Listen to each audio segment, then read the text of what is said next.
povo? Amém! Bem? Graças a Deus, bom dia a todos. Bom dia. Bom dia, né, vó? Mas só ela respondeu, tá? Graças a Deus estamos aqui, o pessoal falando de timidez hoje. Talvez hoje foi a melhor pessoa para pregar hoje, né, pastor? A melhor pessoa, talvez vocês me veem hoje, me conhecem hoje, nem parece, não dá nem para imaginar, mas eu sou extremamente tímido, ainda sou, mas pela graça de Deus eu já consigo falar em público, né? Já consigo falar em público e conseguimos falar de Deus, que é o principal. Vamos abrir a Bíblia, irmãos. Você trouxe sua Bíblia, está com o celular na mão aí, abra sua Bíblia em Daniel capítulo 2. Daniel capítulo 2.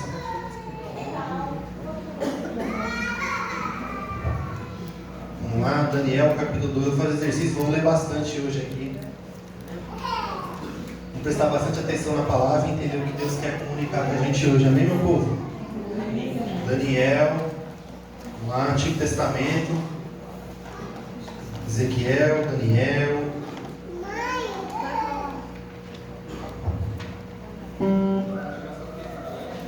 Acharam aí? Amém. Fazer igual aquele pregador, né? Quem achou, diga amém. Quem não achou, terça-feira. Estudo bíblico. Eu sempre quis ser isso. Terça-feira, 7h30, tem estudo para quem não achou ainda. Achou? Amém. De olho aí, viu? Daniel capítulo 2. Vamos lá, meu povo. E diz assim: no segundo ano do reinado de Nabucodonosor, este teve um sonho, e seu espírito se perturbou, e passou-lhe o sono.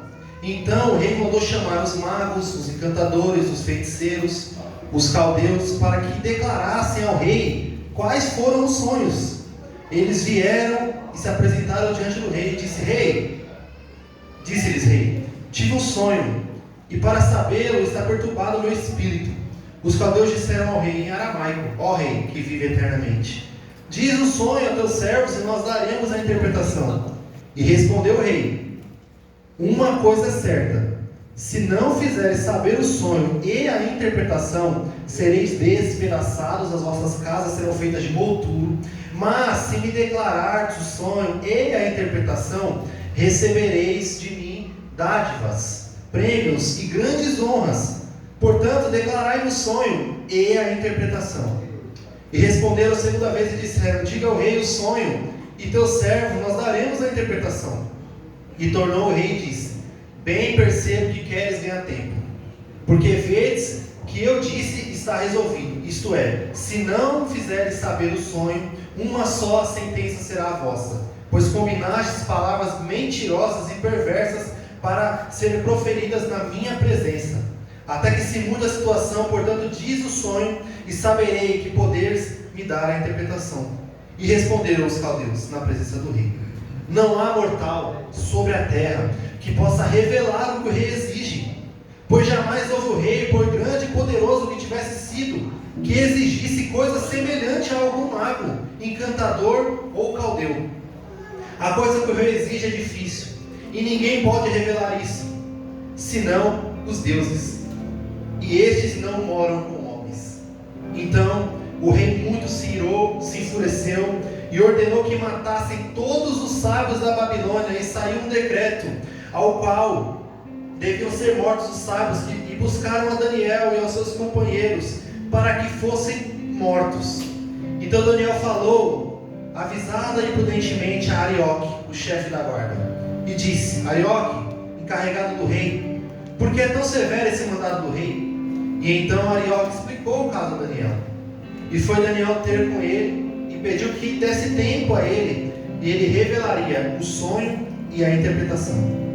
Então Daniel foi para casa, a saber o caso a Ananias, Misael e Azarias, os seus companheiros, para que pedissem misericórdia a Deus do céu, sobre esse mistério, a fim de que Daniel e seus companheiros não perecessem com o rosto dos sábios da Babilônia. Então foi revelado o mistério a Daniel, numa visão de noite. E Daniel bendisse ao Deus do céu e disse, Daniel, seja bendito o nome de Deus, de eternidade em eternidade, porque dele é a sabedoria, o poder, é ele quem muda o tempo e as estações, remove reis e estabelece reis. Ele dá sabedoria aos sábios, entendimento aos inteligentes, e ele revela o profundo e o escondido. Conhece que está em trevas, e com ele mora a luz. A ti, ó Deus de meus pais, eu rendo graças e louvo, porque deste sabedoria e poder, e agora me fizeste o que pedimos, e nós fizeste saber este caso do rei. Por isso Daniel foi ter com Arioque, ao qual o rei tinha constituído, para exterminar os sábios da Babilônia. Entrou e disse: não mate os sábios da Babilônia, nos coloque na presença do rei, e eu revelarei a interpretação.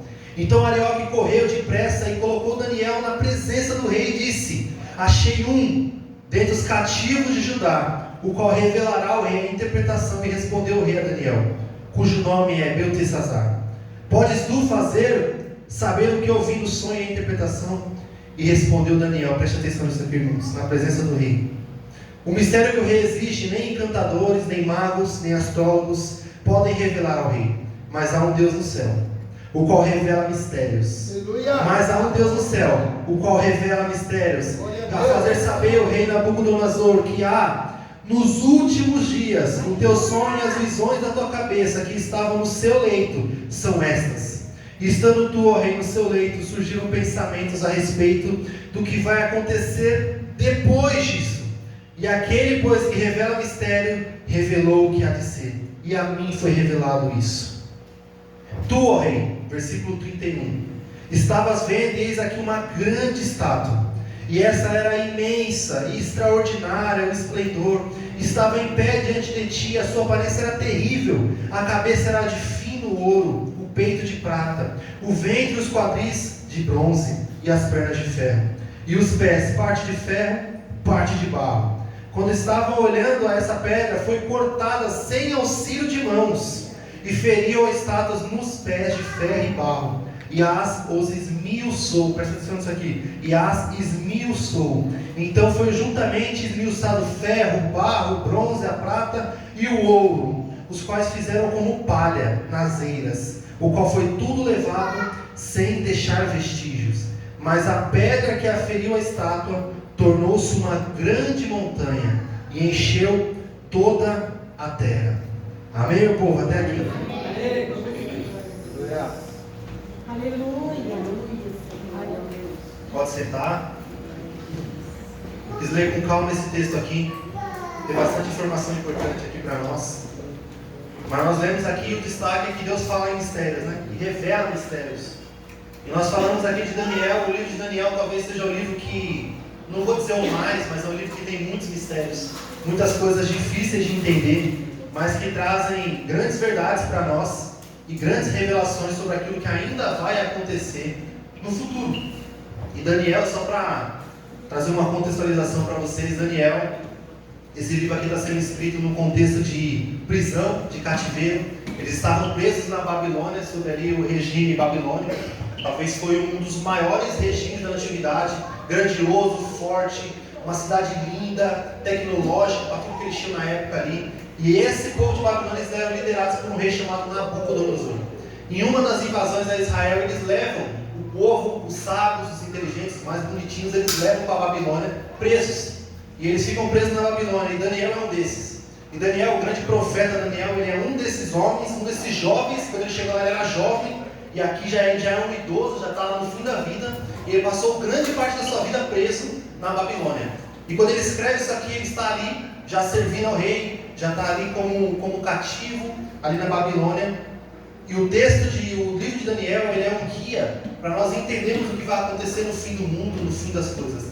Então toda vez que você for estudar sobre o fim dos tempos, sobre a volta de Jesus, sobre Apocalipse, você vai precisar estudar o livro de Daniel. O livro de Daniel, ele vai te contextualizar, ele vai te levar para Apocalipse, ele vai trazer algumas revelações. Quem é esse povo? Quem é essa besta? Quem são esses reis? Quem é o chifre pequeno? E tem tanta coisa, tudo aqui no livro de Daniel. E ele fala que ele revela mistérios tão grandes, que às vezes o rei não entende, às vezes até o próprio Daniel não entende. Daniel tem visões, e ele pergunta para Deus o que aquilo significa, porque ele não entende. E aí vem um anjo e explica para ele ali o que tem a ver aquela visão, como que isso é aquilo. Ou seja, a revelação do mistério é tão grande que nem o próprio profeta que recebe muitas vezes consegue entender. Ele precisa de um auxílio, ele precisa de alguém que vai lá, e geralmente é um anjo ou o próprio Deus que fala com ele e traz a interpretação. Então aqui nós chegamos nesse texto de Daniel 2. Daniel 2 é um texto para nós falarmos sobre o reino de Deus. O que é o reino de Deus? É isso que eu quero falar com vocês hoje. O que é o reino de Deus? E para falarmos sobre o reino de Deus, nós precisamos começar por Daniel. Entender que antes do reino de Deus realmente ser completamente tomar toda a terra, governar todas as coisas, o nosso Senhor Jesus governar tudo isso, existem reis que governam esse mundo.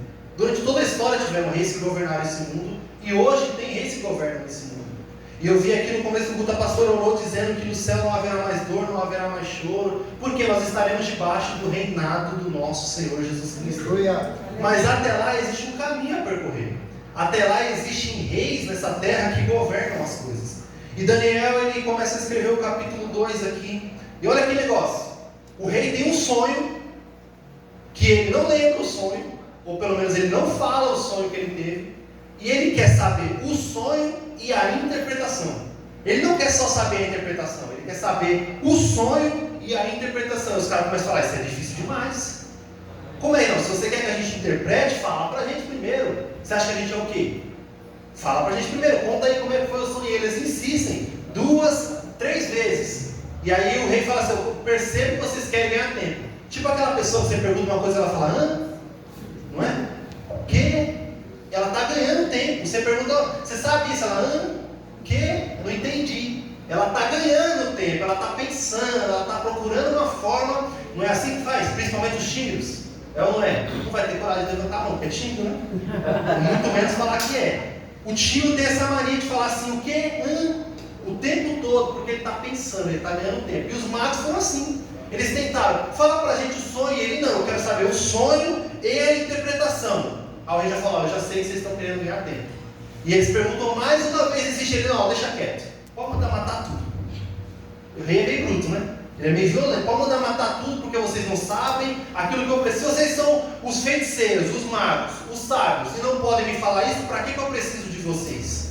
Pode mandar exterminar tudo. E aí chega até lá em Daniel. Chega até lá nos amigos de Daniel, conhecidos como Sadraque, Mesaque, Abednego.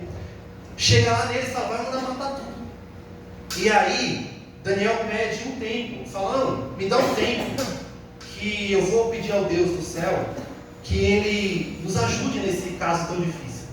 E ele junta os amigos dele lá e ele vai orar. E ele fala que ele ora pedindo misericórdia.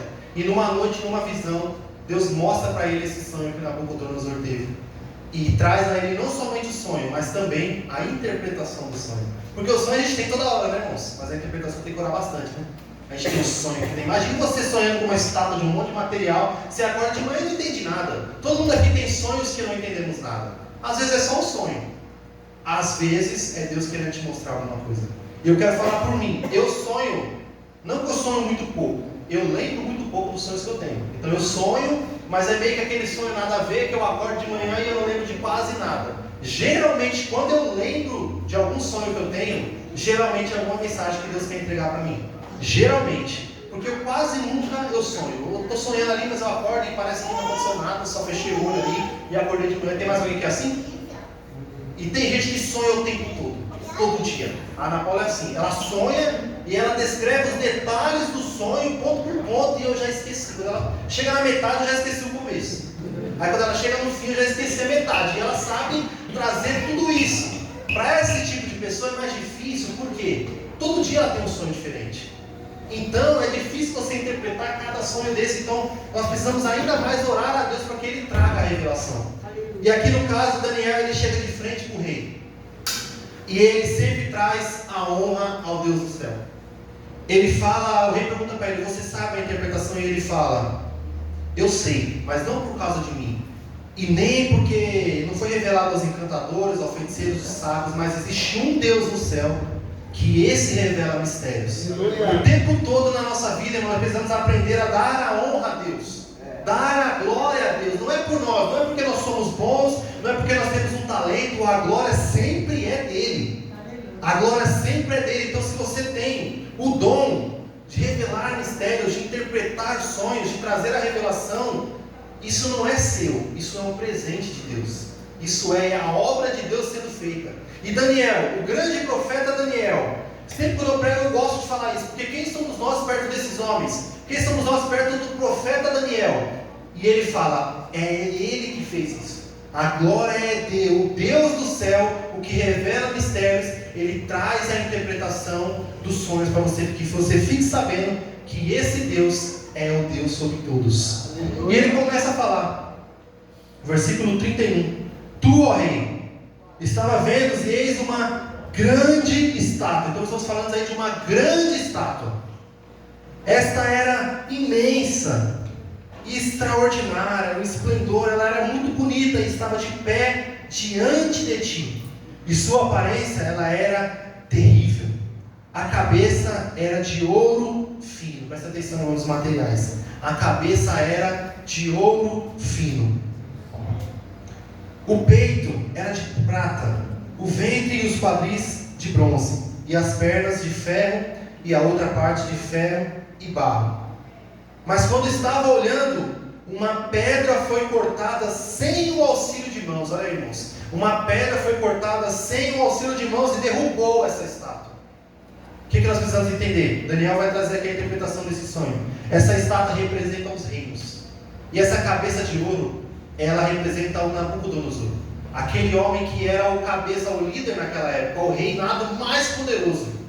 O reinado mais poderoso era de Nabucodonosor naquela época, o rei da Babilônia. Não existia potência militar maior do que a da Babilônia. Não existia homem mais poderoso do que o rei Nabucodonosor. Imagina no dia de hoje, pensa aí nos Estados Unidos, na Rússia, na China, quem tem mais poder militar que você possa imaginar. Esses caras são os cabeças, eles são os líderes, eles são os que têm mais poder. Mas naquele tempo não tinha Estados Unidos, não tinha China, não tinha Rússia, só tinha um, Nabucodonosor. Ele era o mais poderoso, ele era o mais forte, ele era o que tinha o maior exército, ele era o que tinha a melhor cidade. Não tinha ninguém igual a ele, não tinha ninguém tão poderoso quanto ele era a cabeça de ouro. Mas aí Daniel está no meio dele. E ele fala, vai vir um reinado depois.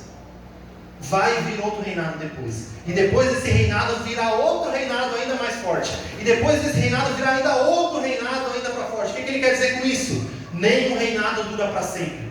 Não importa o quão poderoso seja esse reinado, nenhum reinado dura para sempre. Não importa o quão poderoso seja os Estados Unidos, a Rússia, nenhum reinado dura para sempre. Sempre cai, o líder sempre cai. Olhe para a história recente, olhe para a Alemanha, olhe para a Inglaterra, olhe para o próprio Estados Unidos, olhe para a China, olhe para o Japão que se acabou com uma bomba lá nuclear. Acabou, não sobrou nada. Então por mais que eles fossem poderosos um dia esse reinado chegou ao fim.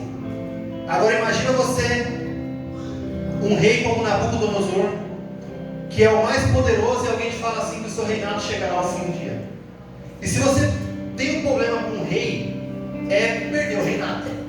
Se tem alguma coisa que um rei tem medo, é que esse reinado se perca. E Daniel começa a falar. Ele começa a falar no versículo... Vamos ler no versículo 36. Então foi juntamente esmiuçado o ferro e o barro, o bronze e a prata, o ouro, os quais fizeram como palha nas eiras, e o vento levou. E deles não se viram mais vestígios, mas a pedra, presta atenção, a pedra que feriu a estátua, o tornou uma grande montanha que encheu toda a terra.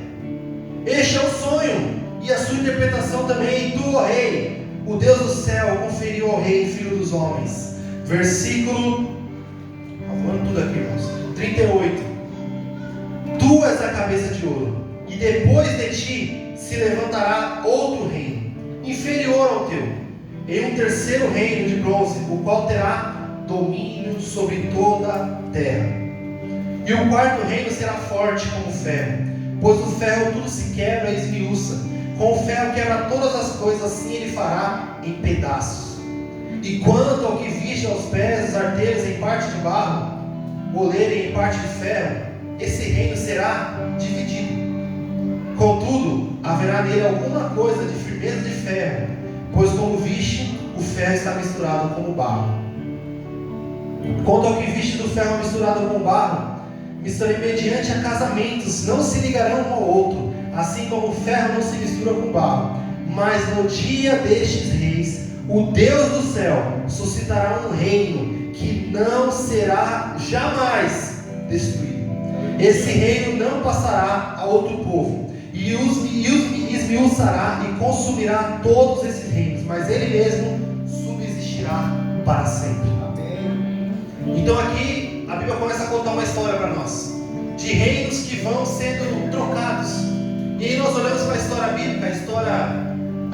no mundo, e nós percebemos que depois da Babilônia veio os médios, os persas, depois dele veio a Grécia, e depois da Grécia veio o que a gente conhecia como Império Romano. E no Império Romano é onde eu quero chegar com vocês, que o Império Romano era quem governava na época em que Jesus vem ao mundo. Na época que Jesus vem ao mundo, o Império Romano é quem comanda as coisas, o Império Romano é quem dá ordem nas coisas, o Império Romano é quem escraviza as coisas, é quem manda matar, é quem manda soltar, é quem prende. É o Império Romano que comanda tudo.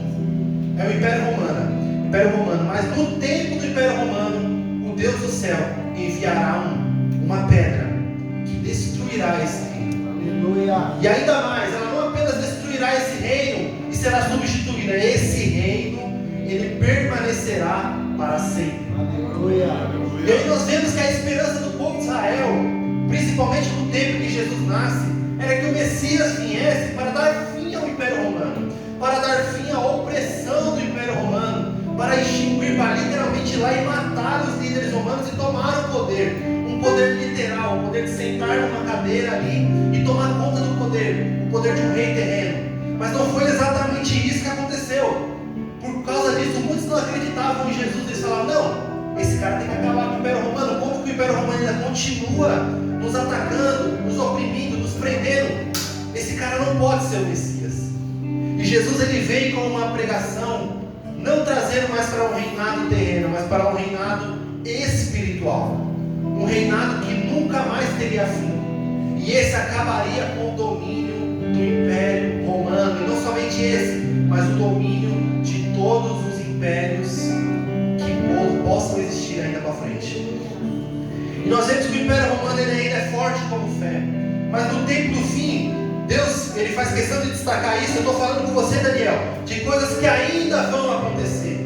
E olhando para nós, no meio dessa visão, no meio, uma parte completa, a outra parte ainda falta completar. Para onde nós vamos? Que reino é esse? Quando entraremos no reino de Deus? Quando o reino de Deus vai tomar conta de tudo isso? E a mensagem que fica é: não importa quantos reinos se levantem, apenas um ficará no fim. No final de tudo, apenas um reinado, apenas um rei tomará conta de todas as coisas. E Jesus, ele se apresenta no seu ministério. Ele se apresenta no seu ministério trazendo a mensagem que o reino dos céus está vindo. O reino dos céus vai tomar conta de tudo. O reino dos céus vai se apresentar para vocês.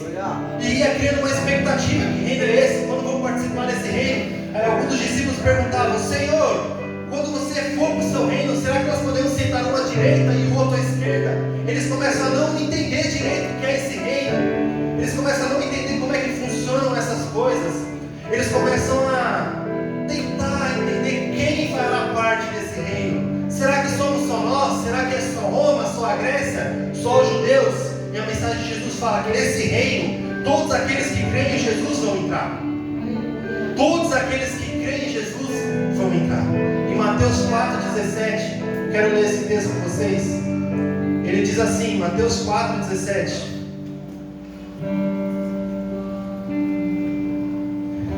e Jesus ia adiante a pregar e dizer: arrependam-se, porque está próximo o reino dos céus. O tempo todo, se você jogar na sua Bíblia aí, reino dos céus, o tempo todo Jesus, ele fala: o reino dos céus está próximo. E eu quero trazer para vocês essa mensagem também para clarear a mente de vocês sobre uma nova, não é nova, né, mas o tempo todo vem novas doutrinas, novas pregações, novos ensinamentos que começam a querer distorcer o que a palavra de Deus sempre disse. Estão começando a dizer por aí que tem como você participar do reino, ser salvo e não participar do reino. Você ser salvo e não participar do reino, querem como se pudéssemos dividir o que é o reino dos céus e o que é a salvação. Como se nós podemos dividir quem vai ser salvo e quem vai entrar no reino. Então a pregação diz o seguinte: a salvação é uma coisa. Você é salvo independente daquilo que você faça, mas o reino é para poucos. Não é todo mundo que vai entrar no reino, mas a palavra de Deus que o reino é para os salvos. O reino é para... Então não tem como você ser salvo e não participar do reino. Não tem como, e Daniel também explica isso. Quando ele pergunta quem são os santos, lá para o anjo, o anjo fala: os santos são aqueles que herdarão o reino para todos sempre. Os santos, os salvos, são aqueles que herdarão o reino. Todo que é salvo herdará o reino. Todo aquele que é salvo um dia vai não somente herdar o reino, mas nós vamos reinar com Cristo. Eu vou mostrar esse texto para vocês. Nós vamos reinar juntamente com Cristo. Nós vamos estar junto com Ele o tempo todo. Aonde quer que Ele vá, nós estaremos com Ele. Se Ele subir, a gente sobe. Se Ele descer, a gente desce. Se Ele reinar, a gente reina. Se Ele sentar, a gente senta. Nós estaremos com Ele o tempo todo. Porque foi Ele que prometeu isso, que Ele estaria com a gente o tempo todo. E Jesus começa a pregar: o reino dos céus está próximo. E Ele começa a falar coisas que as pessoas muitas vezes não entendiam. Que reino é esse? O que está próximo? O que vai acontecer? O Império Romano continua nos oprimindo, continua nos matando. Mas Jesus, Ele insiste na pregação: o reino está próximo. O reino está próximo. Vocês precisam se arrepender, porque o reino está próximo. Nós falamos esse mês todo, que passou de fevereiro, sobre arrependimento. E por que nós precisamos se arrepender? Jesus responde: porque o reino está próximo. Aleluia! Não tem muita coisa, é porque o reino está próximo. E se o reino está próximo, nós precisamos reinar com Ele. Para reinar com Ele, nós precisamos nos arrepender. Nós precisamos se arrepender dos nossos pecados, da nossa maldade.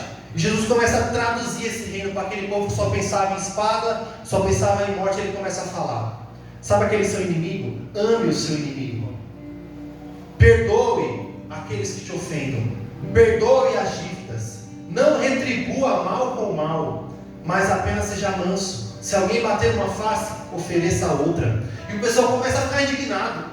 Peraí, a gente está aqui ansiando por Messias vir e acabar com o reino, abençoar o reino, ir lá e matar os soldados do Império Romano. Ele vem falar para nós darmos a outra face. Ele vem falar para nós orarmos pelos nossos inimigos. Ele vem falar para nós amarmos nós. Como pode isso? E aí eles começam a perceber que o buraco com Jesus é muito mais embaixo.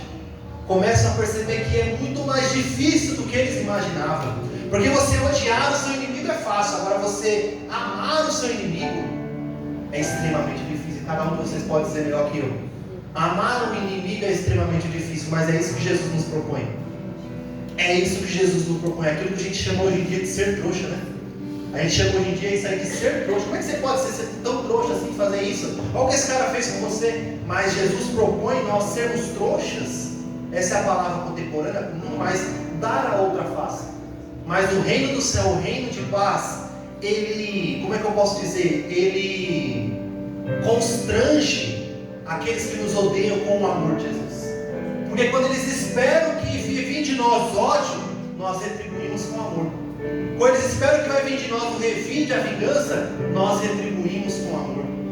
E isso, irmãos, é um baque na cara de qualquer um. Se você um dia foi bruto com alguém e você espera que aquela pessoa vá fazer a mesma coisa que você, e aquela pessoa não faz, aquilo ali é como te puxar o seu tapete. É como você tirar todas as forças daquela pessoa. E é isso que Jesus propõe. Mas não era a expectativa do povo. O povo não esperava isso. Eles não entendiam. Os próprios discípulos de Jesus não entendiam o que era isso. Eles não entendiam. A ponto de quando Jesus está se aproximando da morte, os soldados vêm para prender a Jesus e Pedro saca a espada e faz o quê? Arranca a orelha do soldado. Porque ele não entendia que Jesus precisaria se entregar. Ele não entendia que o Cordeiro de Deus ele se doaria por espontânea vontade.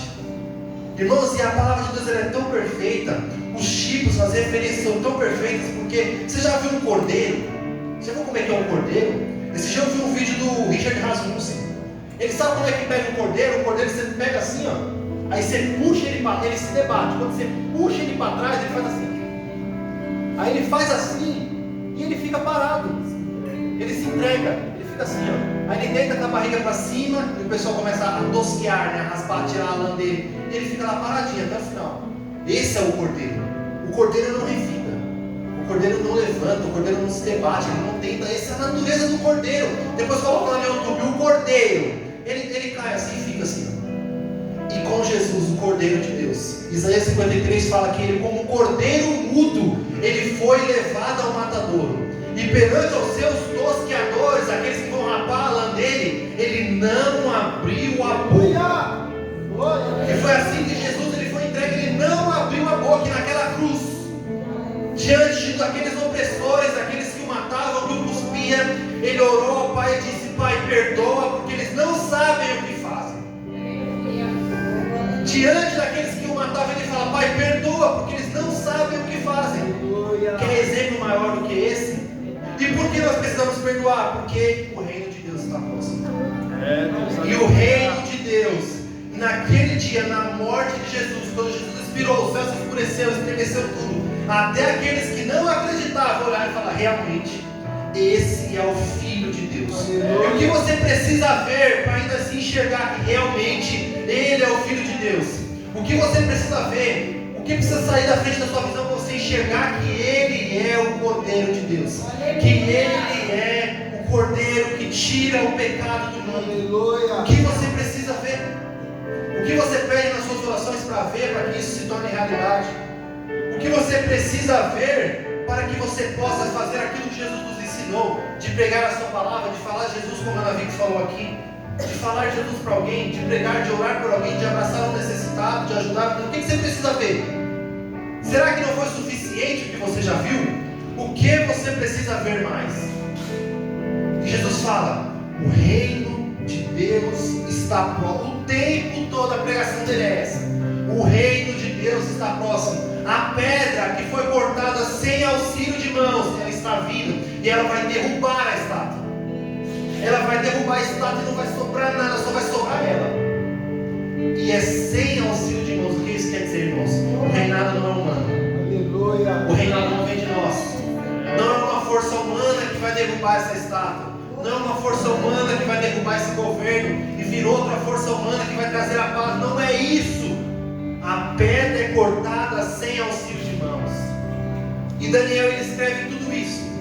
Ele transcreve as visões, muitas vezes que nem ele entende, para mostrar para nós aquilo que vai acontecer no final. E ele mostra para nós que existe essa estátua: ouro, prata, bronze, ferro, e existe um pé misturado com ferro e barro. Existe um rei ou uns reis que ainda se manifestarão, se levantarão. E Daniel, ele costuma chamar isso de os chifres, os 10 chifres. Depois você lê lá, tem os 10 chifres. E ele fala que desses 10 chifres se levanta um chifre pequeno. E esse chifre pequeno é o que nós conhecemos como o anticristo. Chifre pequeno, ele é o anticristo. O Apocalipse vai chamar ele de a besta que emerge do mar. O anticristo, o último reinado dessa terra, governado por um homem, que esse homem vai ser a própria aparência do mal. Trabalhar, e ele fala que não vai ser por força própria, mas pela força de Satanás, que ele vai governar o mundo. E com a promessa de paz, a promessa que tudo vai ficar tranquilo, muitos cairão e se renderão a esse governo. Então, meus irmãos, tomem cuidado com aquilo que você coloca a sua esperança. Nesse momento, enquanto nós estamos aqui, está tendo uma guerra entre Estados Unidos e Irã. Tem míssil caindo para todo lado. Tome cuidado aonde você coloca a sua esperança. Tome cuidado, porque não existe certo e errado. Existe um pouquinho, mas o certo mesmo é Jesus. Não deposite todas as suas esperanças naquilo que você acha que é um governo limpo, certo. Não crie uma torcida organizada, porque só existe um reinado que vai prevalecer. Então não é nem o Irã, nem os Estados Unidos, e muito menos Israel. O reinado é de Jesus, o Cristo. Esse é o rei, esse é a pedra cortada sem auxílio de mãos que vai derrubar tudo isso.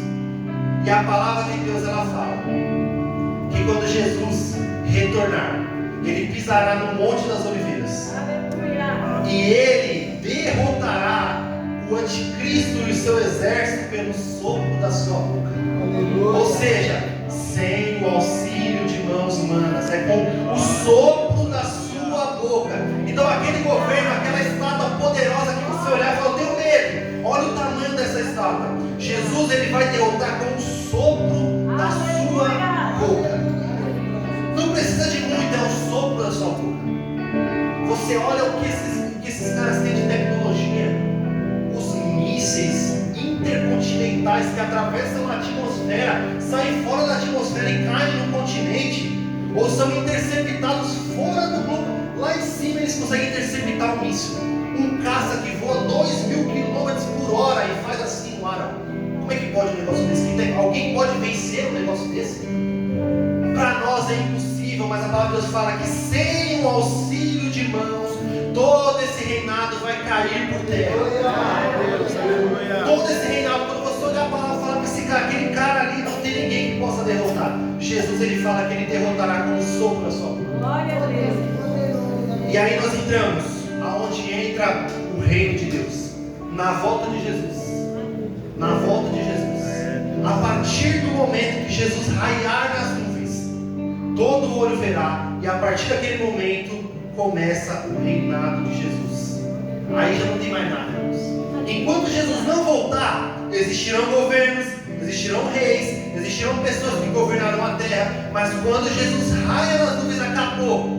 O reino dos céus está vindo. O reino dos céus está pronto. E aí, meus irmãos, nós reinaremos com Ele. Isso está escrito em Apocalipse 2:27. Acompanhe comigo. Aquele que vencer, Apocalipse 2:27. Apocalipse capítulo 2, versículo 25. Vamos voltar um pouquinho. Então somente conservai o que tem, até que eu venha.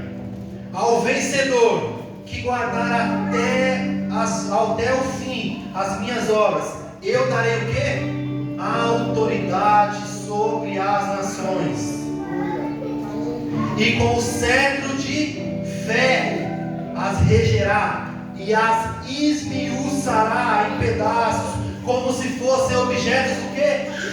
De barro. Como o ferro, Daniel escreve que o ferro esmiuça tudo, o ferro acaba com tudo, o ferro destrói tudo. E Jesus escreve para nós: ao que vencer, eu darei autoridade sobre as nações, e vocês vão esmiuçar como ferro, como se fossem objetos do quê? De barro. De quem que era os pés da estátua, irmãos? Como se fossem objetos de barro. As esmiuçará em pedaços e não sobrará nada.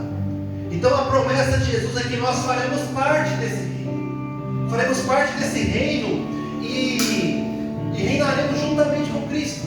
Estaremos com Ele lado a lado.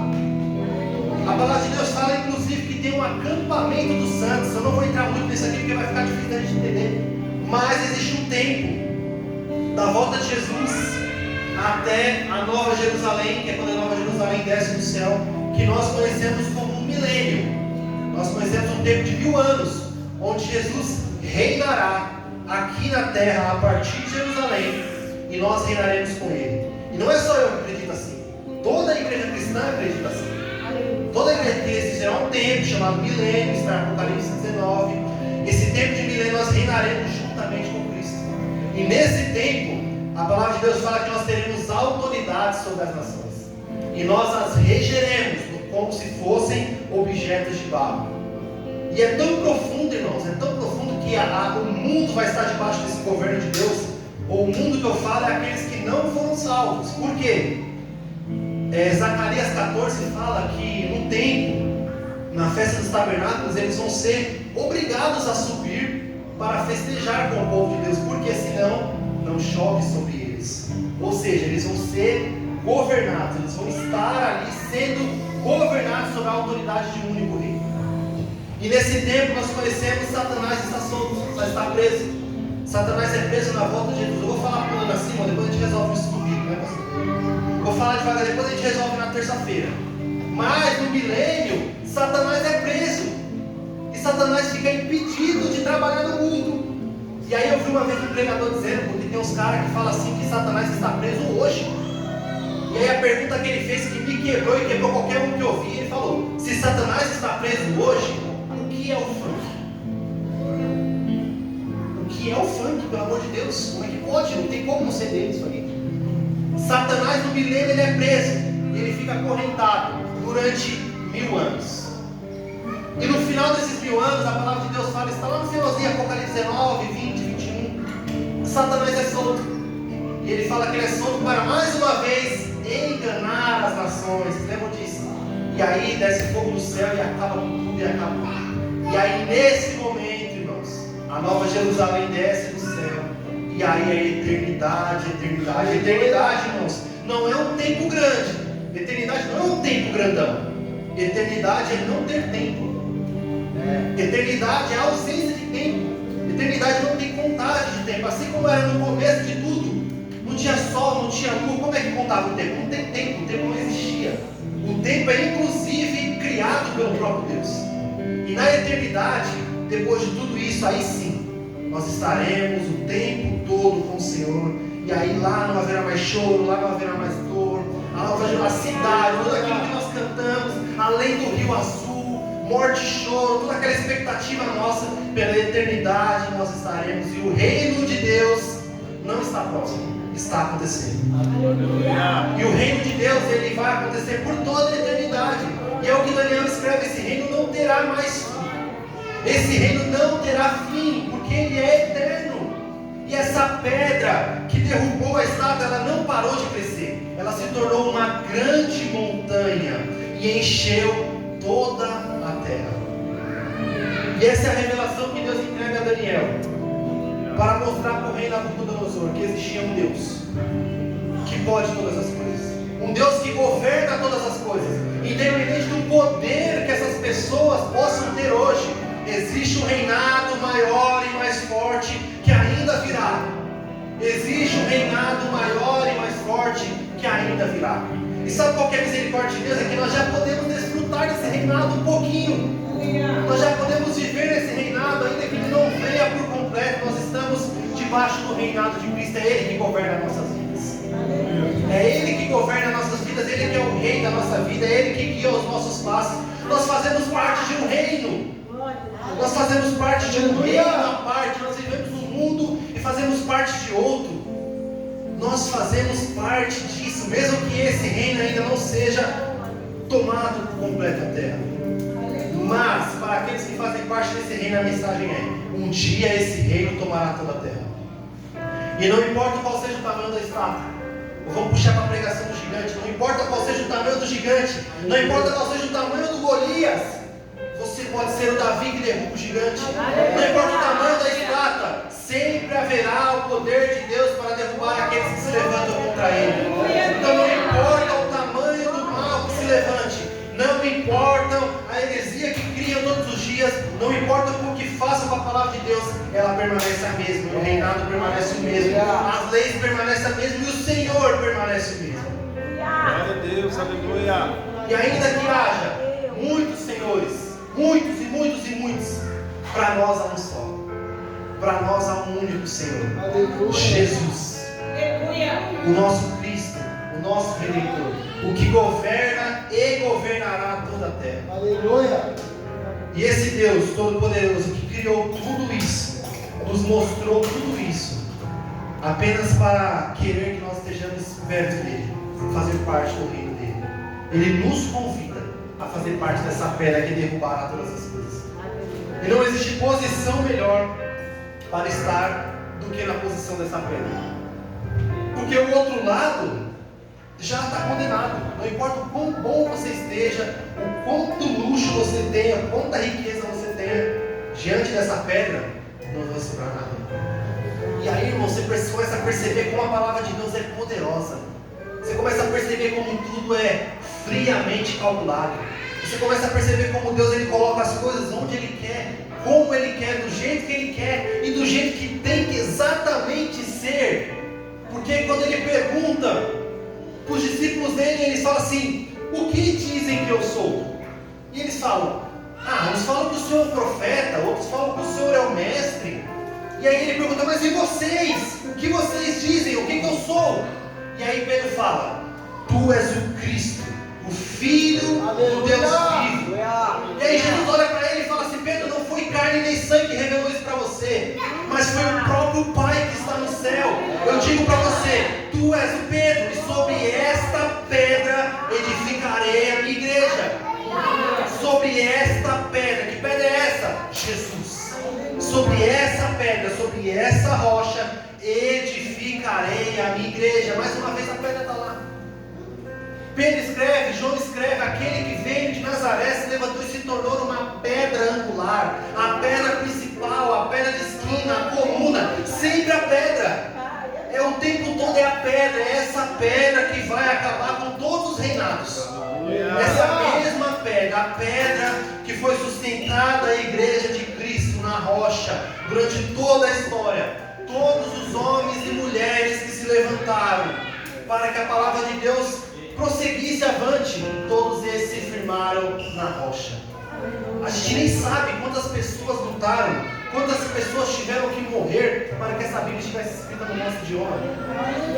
A gente nem sabe quantas pessoas sofreram para que a gente tivesse uma Bíblia em português, para que a gente tivesse uma Bíblia no celular para a gente ler. Quantas e quantas pessoas não sofreram por conta disso? A história nos conta, vários e vários. Teve um que começou a tentar no ano de 1400, esse homem se chamava John Huss. E esse homem ele começou a brigar com a Igreja Católica porque ele não achava certo as pessoas não terem acesso ao idioma da Bíblia. E o que aconteceu? Esse cara morreu queimado. Esse cara foi queimado numa fogueira. E nos últimos minutos da vida dele, na morte dele, ele soltou uma profecia que diz assim: hoje vocês matam um ganso. E Huss significa ganso. Mas daqui a 100 anos, marquem aí, 100 anos, haverá um cisne que vocês não conseguirão matar. 100 anos depois, 1517, nós conhecemos como a Reforma Protestante. Um homem chamado Martinho Lutero, ele traduz a Bíblia. E debaixo de uma verdade, Romanos 1 diz assim: o justo viverá pela fé. E debaixo dessa leitura, não imagino que a luz de velas ali ele lendo, o justo viverá pela fé. Ele falou: eu vou dedicar minha vida a isso. E assim o fez. E até o minuto da vida dele, esse cara traduziu a Bíblia. E a partir daí, irmãos, olha a Bíblia aqui na nossa língua. Aleluia! A partir daí temos Bíblia em quase todos os idiomas da terra, por conta da obra de um homem que debaixo da rocha, do entendimento da rocha, que nós viveremos através da fé. Esses homens e mulheres de Deus, eles se dedicaram à vida e a palavra está aqui. Então, meus irmãos, a palavra de Deus ela é assim.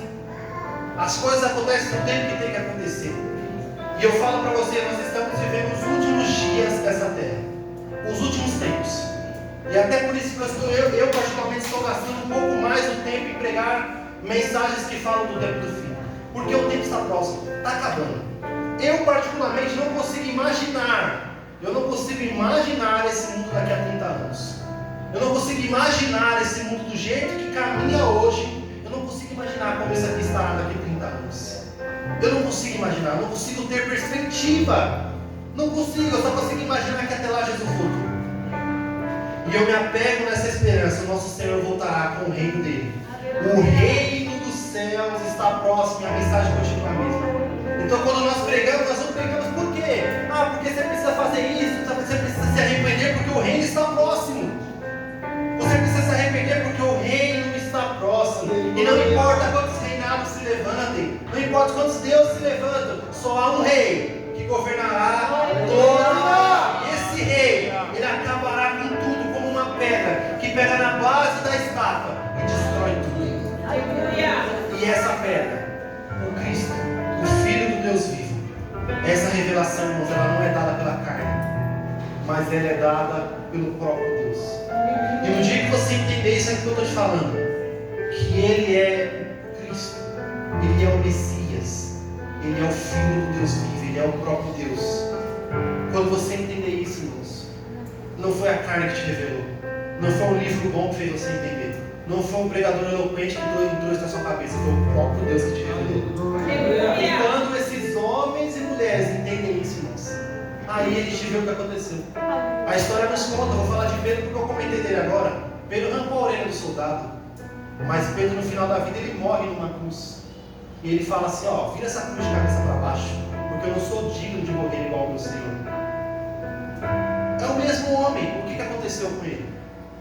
Na mesma época, alguns falam que foi até no mesmo ano, ou no máximo um ano de diferença, a distância da morte de Paulo e Pedro, talvez até na mesma prisão. Paulo também morreu, decapitado. E esse cara, que um dia era assassino, perseguidor da igreja, ele como um cordeiro, ele se entrega. Aleluia. Ele como alguém que não reage, ele se entrega. Por quê? Porque isso é mostrar o amor da igreja. E isso é mostrar o amor de Deus. Isso é mostrar que eles viveram e gastaram a sua vida inteira por conta de uma mensagem. Irmãos, você pode achar até alguém que, por uma verdade, por alguém justo, essa pessoa ela pode até se animar e morrer. Mas por uma mentira ninguém morre. Ninguém morre por aquilo que você sabe que é mentira. Se eu sei que é mentira, por que eu vou morrer? Não tem lógica isso. Não tem lógica alguém morrer pela mentira. E esses homens e mulheres de Deus, eles morreram, mas não negavam que Jesus era o Deus. E Jesus ressuscitou, porque é verdade. Eles viram isso. Se eles não tivessem visto, irmãos, eles não teriam se entregado. E até hoje tem vários e vários irmãos nossos que se entregam todos os dias por causa dessa verdade. E todos os dias alguém se entrega, alguém se dedica para que mais e mais pessoas entrem na fé. Ou se nós lembrarmos da última vez que eu preguei, para que mais e mais pessoas entrem no banquete. Eles se dedicam o tempo todo, o servo sai pela rua, ele busca, ele traz para quê? Para que as pessoas entrem no banquete. Para que as pessoas estejam naquele dia junto de Jesus. Amém, meu povo? Fiquem de pé, vamos orar.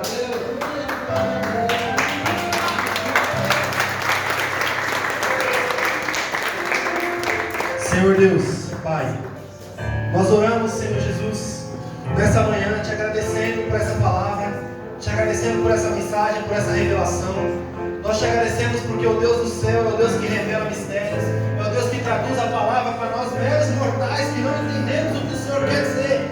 Mas o Senhor traduz a palavra, o Senhor traz o entendimento e faz com que a sua mensagem habite no nosso coração. Como diz o Salmo 119, que a tua palavra more, habite no nosso coração para nós não pecarmos contra o Senhor. Senhor Jesus, eu oro por esse povo, eu oro pelo mais jovem, Senhor Jesus, até o mais experiente. Eu oro para que eles alcancem, Senhor Jesus, a misericórdia e a revelação, Senhor Jesus, que está em Ti. Que Tu és o Cristo, o Filho do Deus vivo, e debaixo dessa verdade nós dedicamos a nossa vida. Não tem malabarismo, não tem invenção, não tem pregação nova, a verdade é a mesma. Tu és o Cristo, o Filho do Deus vivo, e debaixo dessa verdade nós dedicamos e entregamos a nossa vida, não por nada, mas é porque não existe mais nada, só existe o Senhor, o único Deus verdadeiro, e não existe nenhum outro caminho. Apenas o Senhor é o caminho, a verdade, a vida, e nós não aceitaremos entregar a nossa vida a qualquer outro santo, a qualquer outro homem que se levanta, a qualquer outro que possa tomar o lugar do Senhor, porque a palavra de Deus diz que só há um Jesus, o Cristo, que é o caminho para a salvação. Senhor Jesus, Tu és o caminho, a verdade e a vida. Tudo está incluído no Seu ser. Senhor Jesus, que essa verdade habite no nosso coração, que nós não venhamos ter desejo de experimentar outras coisas, experimentar outros deuses, outras religiões, coisas que nos afastam de Ti, muito menos a nossa própria humanidade, a nossa própria vontade, mas que nós estejamos ingressos, incluídos nesse reino, um reino que durará para sempre. Senhor Jesus, nós te agradecemos nessa manhã, nós te agradecemos porque o Senhor é bom e que o reino dos céus venha logo. Nós aguardamos o reinado, nós aguardamos ansiosamente a manifestação do Senhor Jesus, que trará com isso a paz mundial, que trará com isso a paz que excede todo entendimento. E nós aguardamos, debaixo da verdade de Tito 2,11, a bem-aventurada esperança, que é a revelação do nosso Senhor Jesus Cristo. Amém e graças a Deus.